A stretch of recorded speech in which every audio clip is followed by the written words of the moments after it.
안녕하세요. 위클리 세종기업 데이터. 오늘은 4월 23일입니다. 저는 전혜성이고요. 네, 저는 정윤호입니다. 네, 안녕하세요. 정민경입니다. 네. 오늘은 제가 시작을 먼저 해보도록 하겠습니다. 요즘에 반도체 이야기들 참 많이 하시는 것 같아요. 뭐 슈퍼사이클이 재현이다, 뭐 이런 얘기 많이 나오고 있는데 4월 20일 얼마 전이죠. 파이낸셜 뉴스에서 반도체 대란의 공룡 아마존 구글도 패닉 바잉이라는 기사가 나왔습니다. 이 내용이, 그러니까 기사가 사실 나오고 나서 그 내용이 되게 의미가 있다라고 생각을 하는데, 내용을 좀 더 살펴보면 18년처럼 천정부지로 치솟자 이를 대비해 현재 시세보다 웃돈을 주더라도 재고를 쌓고 있다라고 합니다. 좀 더 인용을 해보면 아마존, 구글, 마이크로소프트 등 주요 업체들의 메모리 반도체 재고는 최근 3, 4개월을 넘어선 것으로 알려졌다라고 합니다. 그러니까 이들 기업이 평소에는 한 5에서 6주 정도 재고를 쌓아놨는데 과거에 비해서 한 두세 배 정도 더 많은 재고를 지금 확보하고 있는 것으로 기사는 전하고 있습니다. 근데 18년도에 반도체 슈퍼사이클 당시에 이들의 최대 재고 비축 기간이 한 3개월 정도였다는 걸 감안하면 지금은 뭐 상당히 더 많은 수준의 재고를 확보를 하고 있는 것으로 보고 있습니다. 근데 아이러니하게도 이런 기사가 나오고 나서 뭐 하이닉스든 미국의 마이크론이든 주가가 좀 사실 좋진 않은데, 저는 아마도 요거를 투자자들이 18년도 슈퍼사이클 이후에 반도체 가격이 급락했던 경험을 떠올렸던 게 아닐까라고 좀 추정을 해보고 있습니다. 지금도 뭐 5G, 전기차, 클라우드, 뭐 서버 D램 이런 이야기들 많이 나오고 있는데 당시에도 사실 나왔던 이야기가 맞거든요. 근데 가격이 올라가면서 고객들이 이제 더 이상 뭐 구매를 한다기보다는 가지고 있던 재고를 소진하기 시작을 하면서 수요가 갑자기 절벽이 생겨버리게 된 거죠. 그래서 수요가 절벽이 되자 가격이 갑자기 급락을 하게 되고, 일단 쌓아놨던 재고를 계속 소진을 해야 되는 거니까 어느 정도의 그런 공백기가 발생을 했죠. 그래서 가격이 급락하면서 삼성이랑 하이닉스도 당시엔 주가가 좀 비교적 큰 폭으로 받았던 사례가 있었습니다. 아마도 이런 그런 사례 때문에 요즘에 이제 뭐 반도체 기업들 좋다 가격이 좋다라고 해도 좀 이런 조정이 나오고 있는 게 아닌가 그렇게 생각돼서 한번 소개를 드려보았습니다. 다음으로 말씀드릴 내용은 이제 어닝 시즌이기 때문에 21년도 1분기 실적이 잘 나온 기업들 소개 한번 드려보도록 하겠습니다. 첫 번째 기업은 LG 생활건강입니다. 거의 뭐 매 분기 소개를 드리고 있는 기업인데 계절성이 좀 명확한 기업이기 때문에 전분기 대비 비교보다는 전년 동기 대비 비교가 좀 더 적합한 기업입니다. 근데 21년도 1분기는 역대 1분기 매출액 중에서 매출액과 영업이익 중 둘 다 가장 좋은 실적을 달성을 했고, 이익률도 18.2%로 분기 이익률 기준으로는 아마 제일 좋은 실적인 것 같아요. 계절성을 보면 1분기랑 3분기가 가장 성수기고 2분기가 그거보다는 조금 낮고 4분기가 가장 비수기 형태인데 1분기가 역대 가장 좋은 실적이 나왔고, 회사에서는 럭셔리 브랜드에 대한 견고한 고객 선호 기반으로 해외 매출이 꾸준히 증가를 하면서 이런 호실적을 이끌었다라고 밝히고 있습니다.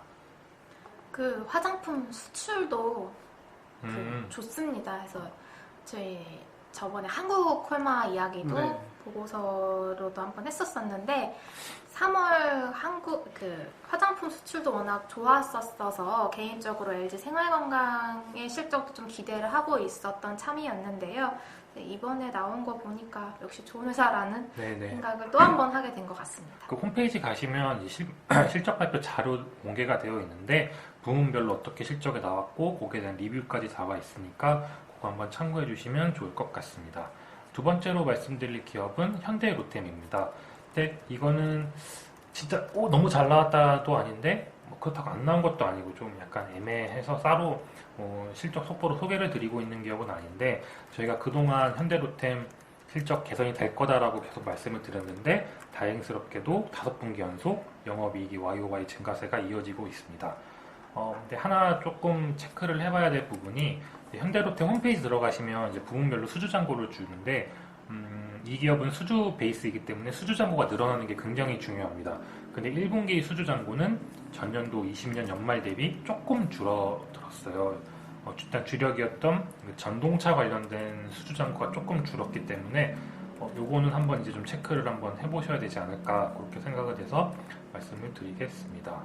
이제 두 번째 소개드릴 기업은 포스코 강판입니다. 주가가 많이 올라 있는데 사실 실적을 보면 그럴 만한 이유가 있었구나라고 싶을 정도로 실적이 잘 나왔습니다. 1분기 영업이익이 144억이 나왔는데 이게 제가 알기론 분기 기준으로는 역대 최대 실적이 나왔어요. 근데 20년도 연간 영업이익이 170억이 있으니까 1분기 만에 거의 전년도 연간 영업이익이 막 육박하는 그런 숫자가 나왔고 영업이익률도 5.69%가 나왔는데 16년도 3분기 이후에 가장 좋은 영업이익입니다. 근데 이것도 실적이 잘 나오긴 했는데 이게 지속 가능성이 있을 것인지 또 이런 호실적이 주가에 어느 정도 반영되었다라는 점을 조금 고민을 해봐서 뭐 실적 속보나 이런 걸로는 말씀을 드리진 않았는데 일단 현재까지 1분기 실적이 잘 나왔던 기업들은 뭐 이 정도가 있지 않을까 좀 말씀을 드려보겠습니다.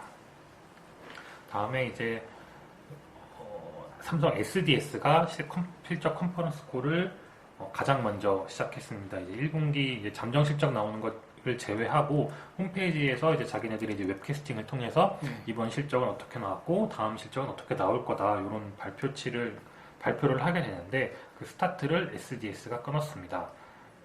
사실 예전에는 SDS가 이런 방송을 하질 않았어요. 그러다가 이 방송 이렇게 컨퍼런스 콜을 공개적으로 진행한 게 한 1년 정도 되었나요? 1년 좀 넘었나 했는데 사실 전에도 한번 말씀을 드렸던 것 같은데 이런 걸 안 하고 있던 기업들이 갑자기 이제 다시 이런 적극적인 IR 활동을 한다라는 거는 분명히 주가 입장에서는 자신 있으니까 어느 정도 긍정적이다라고 저는 보고 있습니다. 왜냐하면 말씀 주셨던 것처럼 어느 정도 자신이 없으면 뭐 실적이 앞으로 결국엔 투자자들이 물어보는 게 너네 실적 다음에 잘 나올 거냐, 뭐 향후 2, 3년 동안 어떻게 실적이 늘어날 거냐, 뭐 이런 것들을 해주기 때문에 그런 거에 대한 자신이 없으면 뭐 이런 거 쉽게 할 수도 없을 텐데 없지 않을까라고 지금 보고 있고, 근데 아쉽게도 주가는 아직까지는 그렇게 크게 의미가 있게 상승하지는 않았어요.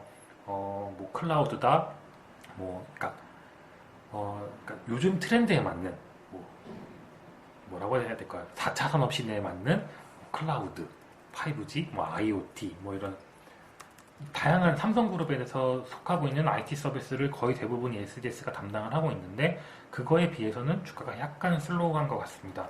근데 좀 의미가 있는 질문이라고 생각을 했던 게 이 성장성에 대한 이야기들을 회사에서 많이 강조를 했어요. 특히 클라우드 관련돼서 많이 강조를 했는데 회사 실제로 실적을 보면 클라우드 사업부의 분기 매출이 9천억대 후반으로 좀 정체가 되어 있어요. 그래서 이게 왜 그런 거냐라고 이야기를 했는데 이거에 대해서 이제 적극적으로 구체적으로 이렇게 즉답은 좀 피해서 좀 답변을 좀 애매한데 그래도 일단 회사가 1분기에 실적이 잘 나왔는데 이유는 작년도에 코로나 때문에 지연되었던 투자나 이런 것들이 작년 하반기부터 조금씩 재개되고 있는 모습이라고 합니다.